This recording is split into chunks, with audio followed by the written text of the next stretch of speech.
அதற்கு சர்வா பதில் சொல்வதற்குள், ஏ come on guys, எதுக்கு இப்ப சர்வா மேல கோவப்படுறீங்க? நாம கூப்பிட்டதுனாலதான் அவன் பார்ட்டிக்கு வந்திருக்கான். சோ அவனை இன்சல்ட் பண்ண கூடாது.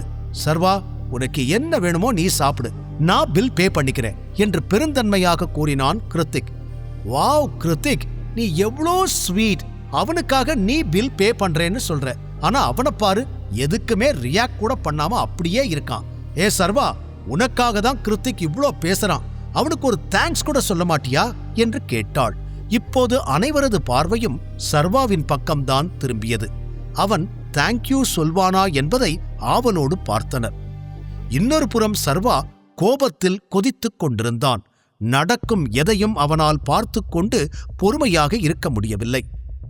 காலேஜ் நாட்களில்தான் அனைவரும் இப்படி அவனை கிண்டல் செய்தனர் என்றால், இன்று ரீயூனியன் என்று இன்வைட் செய்து மீண்டும் அதே போல அவமானப்படுத்துவதில் எரிச்சலாகிப் போனவன், ஒரு நிமிஷம், யாரும் ஆர்டர் பண்ண வேண்டாம், நான் என்னோட கார்டை எடுத்துட்டு வரேன், அதுக்கப்புறம் ஆர்டர் பண்ணுங்க என்று கூறினான். அதை கேட்டு சிரித்த காமினி, என்ன ஜோக் பண்ணிக்கிட்டு இருக்கியா? இங்க ஒரு பிளேட்டோட விலை என்னன்னு தெரியுமா உனக்கு? தேவையில்லாம ஓவரா சீன் போட ட்ரை பண்ணாத என்றாள். அவளுக்கு பதில் சொல்லாமல் பொதுவாக அனைவரையும் பார்த்தவன், ஒரு 2 minutes வெயிட் பண்ணுங்க, நான் வந்துடுறேன் என்று கூறி அங்கிருந்து வெளியே வந்தான்.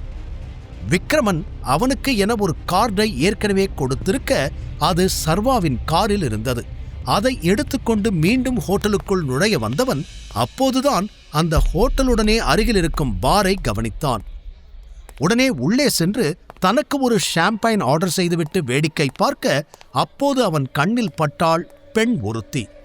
பார்க்கவே சற்று வித்தியாசமான உடை அணிந்திருந்த ஒருவன் அவள் பக்கத்தில் அமர்ந்திருந்தான். அந்த இளைஞன் அவளை நெருங்க முயற்சிக்க, அந்த பெண்ணோ விலகி விலகிச் செல்ல, இறுதியாக அவள் கையை பிடித்து தன் பக்கமாக இழுத்திருந்தான் அவன். இது எனக்கு தெரிஞ்ச முகமாகியிருக்கே என்று ஒரு ஆர்வத்தில் சர்வா எட்டி பார்க்க, அவனுக்கு பெரும் அதிர்ச்சி. காரணம், அந்த பெண் வேதிகாதான். அடுத்த நொடியே கோபத்தில் முகம் சிவக்க, வேகமாக வேதிகா அருகில் இருந்தவனிடம் சென்று அவன் கையை தட்டிவிட்டவன், கையை எட்றா என்று கத்தினான். அவன் குரல் கேட்டதும் அந்த இளைஞன் மட்டுமல்லாது இன்னும் 4-5 பேர் அவனை சுற்றி நின்றனர். ஆனால் அந்த இளைஞனோ சர்வாவை சாதாரணமாக பார்த்து, என்ன பிரச்சனை பிரதர், எதுக்காக கத்துறீங்க என்று கேட்டான். யாருக்கு யார் பிரதர்? இது என்னோட வைஃப். முதல்ல அவன் மேல இருந்து கையை எடு, இல்ல வெச்ச கை உன் உடம்புல இருக்காது என்று கோபமாக கத்தினான். அப்போதுதான் வேதிகா அவனை பார்த்தாள். சர்வாவின் குரலை கேட்டு மெலிதாக சிரித்த அந்த இளைஞன் தனது ஆட்களை பார்த்து ஏதோ செய்கை செய்ய, 3 பேர் சர்வாவின் தோள்களை பிடித்து இழுத்துக்கொண்டு வெளியே சென்றனர். தன்னை காப்பாற்ற வந்த சர்வாவை அடியாட்கள் இழுத்துச் செல்வதை பதட்டத்துடன் பார்த்தாள் வேதிகா. அவர்கள் தன்னை அடிக்கத்தான் வெளியே இழுத்துச் செல்கிறார்கள் என்று சர்வாவிற்கும் தெரியும். அவனுக்கு அதுதான் வேண்டும். அந்த இடத்தில் வேதிகா முன்னால் சண்டையிடுவதற்கு அவன் விரும்பவில்லை. எனவே அவர்களோடு அமைதியாக சென்றான். அந்த பாருக்கு பின்னால் இருந்த கதவின் வழியே அவனை வெளியே தூக்கி எறிந்தனர். அந்த இடமும் சற்று இருட்டாகவே இருக்க, இந்த இடம் கரெக்டா இருக்கும், இப்ப யாரும் வீடியோ போட்டோ எடுக்க மாட்டாங்க என்று உறுதிப்படுத்திக் கொண்ட சர்வா எழுந்து நின்றான். அப்போது, இன்னொரு டைம் இங்க உன்னை பார்த்தேன், கொன்னுடுவேன், ஓடி போயிடு இங்கிருந்து என்று ஒருவன் மிரட்ட, எட்டி அவன் வயிற்றிலேயே உதைத்தான் சர்வா. அடுத்து வந்த 2 பேரும் சர்வாவை அடிக்க வர, இருவரையும் அடித்து கையை உடைத்து கீழே தள்ளியிருக்க, அவர்கள் வலியில் துடித்தனர். அப்போது ஒருவனது சட்டை காலரை பிடித்து தன் பக்கமாக இழுத்த சர்வா, உள்ள என் வைஃப் பக்கத்துல உட்கார்ந்திருந்த பொறுக்கி யாரு என்று கோபமாக கேட்டான். அவரு எங்க பாஸ் விக்டர். அந்த பொண்ணு யாருன்னு எங்களுக்கு தெரியாது.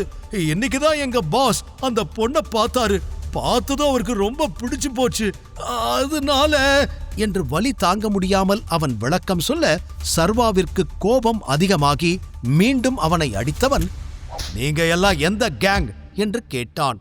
அவன் உடனே டைகர் என்று வலியுடன் கூற, ஒரு நொடி அமைதியான சர்வா மீண்டும் அவன் கழுத்தை பிடித்து, அப்போ டைகர் உங்களுக்கு இதத்தான் சொல்லி கொடுத்தானா? உங்க பாருக்கு வர பொண்ணுங்க கிட்ட தப்பா நடந்துக்கிறது தான் உங்க வேலையா என்று மீண்டும் கத்த, டைகர் டைகர் இப்போ இல்ல, அவர் போனதால எல்லாரும் ஆளுக்கு ஒரு பக்கம் சிதறி போயிட்டாங்க. யாரும் யார் பேச்சுக்கும் கட்டுப்படுறது இல்ல. தனித்தனியா நிறைய கேங் ஃபார்ம் ஆயிடுச்சு.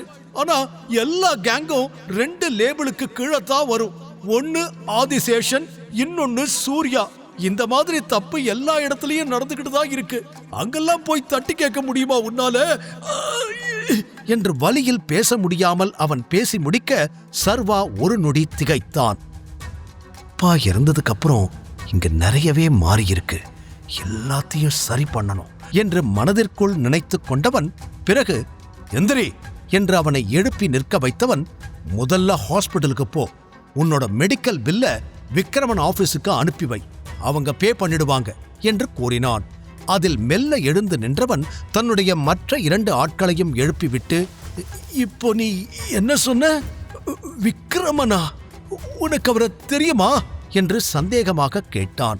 இந்த நேரத்தில் தன்னை பற்றி கூறுவது சரியாக இருக்காது என்று யோசித்த சர்வா ஒரு நொடி அமைதிக்கு பிறகு, நானும் டைகர் டீம்ல ஒரு ஆள் தான், மற்ற டீட்டெயில்ஸ் எல்லாம் உங்களுக்கு இன்னொரு நாள் சொல்றேன், முதல்ல இங்கிருந்து போங்க என்று அவர்களை அனுப்பி வைத்துவிட்டு மீண்டும் பாருக்குள் நுழைந்தான்.